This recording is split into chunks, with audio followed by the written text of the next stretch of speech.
দিলেন।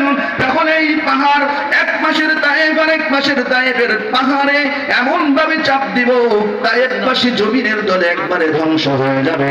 নবী আমার চোখটা খোলা অবস্থায় বললেন, ও ফেরেশতারা গো, আল্লাহকে যাই বলো, ওদেরকে যদি ধ্বংস করে দেওয়া হয়, কাদের কাছে আমি ইসলামের কালেমার দাওয়াত দেব?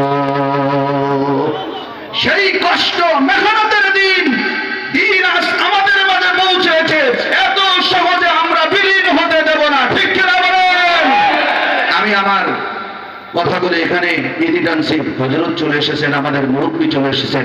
আমি গুনাহগারের জবান থেকে ছোট ছোট দুই একটা কথা যা কিছু আল্লাহ তৌফিক দিয়েছেন, আমি সহ আমরা সকলেই যেন আমল করতে পারি। আল্লাহ আমাদের সকলকে সেই আমল করার তৌফিক দান করুন। সকল বলুন আমিন। ওয়া আখিরু দাওয়ানা আলহামদুলিল্লাহি রাব্বিল আলামিন।